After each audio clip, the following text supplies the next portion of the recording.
What's up mga idol? So yan, at dahil wala tayong magawa ngayon, Sunday, so yan, palikutin na lang natin ng motor, pinturahan natin yung dapat pinturahan. Let's go. Bali yan yung motor mga idol, tingnan natin kung ano yung dapat pinturahan. Kapag design na tayo mga idol, ayan, yung crankcase cover na lang yung pinturahan natin. Experiment natin yun mga idol, let's go. Mga idol, nakalas na natin yung itsura niya mga idol. Sagawa na rin. Panggilid natin, stock lang yan mga idol, nakakalkal lang bago pa yung belt niyan.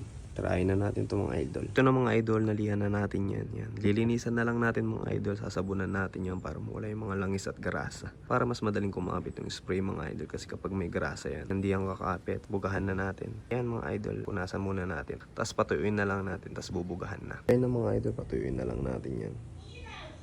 Update mga idol, ayan, naka first coat na tayo. Ayan. Patuyuin na lang natin yan mga idol. Kulimlim pa nga oh. Yes. So yun mga idol, tapos na yung pangalawang patong natin, papatuyuin na lang natin yan. So ayan, sa mga nagtatanong, ito lang yung gamit natin yan. Sa black up lang yan mga idol, solid na solid. Sa mga naghahanap ng budget meal mga idol, tapos gustong gusto nyo mag-iba yung tindig or mag-iba yun naman yung kulay ng inyong crankcase cover, ayan. Goods na goods to mga idol. Sawa na nga naman mga idol yung kulay itim eh. Ayan. Kung gusto nyo gawing ibang kulay naman, ayan, try nyo to mga idol, DIY lang.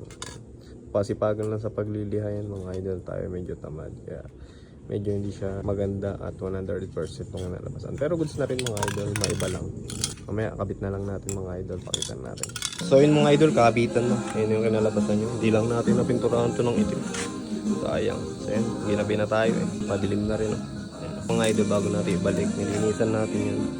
So nawala ng grasa yan, lagyan natin yan high temp mga idol. Konting-konti lang mga idol para hindi siya magkalat. So yun ang mga idol, nalagyan natin. Saktong-sakto lang ilalagay nyo mga idol, para kasi yung susobra dyan, ikot-ikot lang din yan. So yan, sakto lang, kabit na natin. Mga idol, nakabit na rin natin, bali tapos na. So yan, inabot na tayo ng dilim. Ayun yung kinalabasan nyo mga idol. Goods na rin naman. Pinaka Honda na word mga idol, bibili na lang tayo dyan. Yung parang pentel pen na pintura mga idol. Hanggang dito na lang mga idol. Ayun yung kinalabasan sa mga gustong mag DIY dyan. Walang masyadong budget. Ayan, goods na goods yan mga idol. Pero kung may budget kayo, powder coat na mas solid. So ayun, hanggang dito na lang mga idol. Salamat sa panonood. See you on the next video. Cheers!